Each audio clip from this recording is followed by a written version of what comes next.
नमस्कार मंडळी, मी योगेश देशपांडे. आपल्या मराठी हॉरोस्कोप विथ योगेश देशपांडे या चॅनलमध्ये आपल्या सगळ्यांचं सहर्ष स्वागत करीत आहे.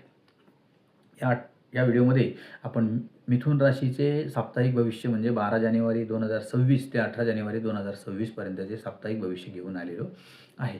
या आठवड्यात 4 ग्रहांचं राशी परिवर्तन होणार आहे. 12 तारखेला शुक्र ग्रह मकर राशीत प्रवेश करेल, 14 तारखेला रवी मकर राशीत प्रवेश करेल, 15 तारखेला मंगळ मकर राशीत प्रवेश करेल आणि 17 तारखेला बुध मकर राशीत प्रवेश करेल.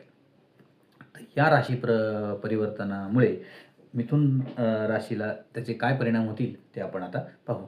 जास्त मसालेदार आणि बाहेरील तळलेलं खाण्याची सवय या आठवड्यात तुम्हाला आजारी पाडू शकते. म्हणून आहारावर नियंत्रण ठेवा आणि स्वतःला तंदुरुस्त ठेवण्यासाठी चांगला आहार घ्या. यासोबतच आपल्याला यावेळी नियमित व्यायाम आणि योगा करणे देखील आवश्यक आहे. जर तुम्ही पूर्वी काही धनगुंतवणूक केली असेल तर या सप्ताहात ते तुम्हाला चिंतेचं मुख्य कारण बनेल.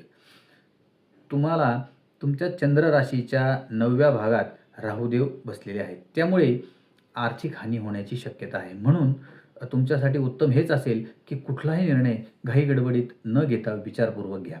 या आठवड्यात तुम्हाला कुटुंबासोबत वेळ घालवण्याची संधी मिळेल. यावेळी आपल्याला समजेल की घरातील मुले आणि त्यांच्या शिक्षणापेक्षा खेळ खेळण्यात जास्त वेळ घालवत आहेत. त्यामुळे आपण थोडेसे निराश व्हाल.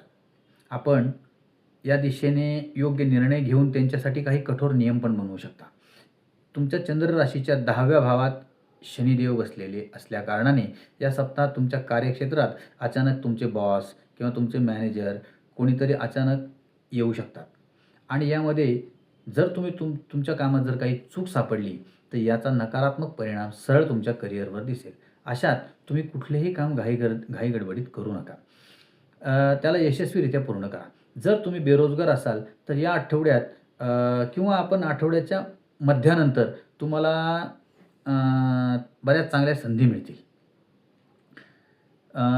तुम्हाला स्पर्धात्मक परीक्षांमध्येही जबरदस्त यश मिळण्याचे योग या आठवड्यात बनत आहेत.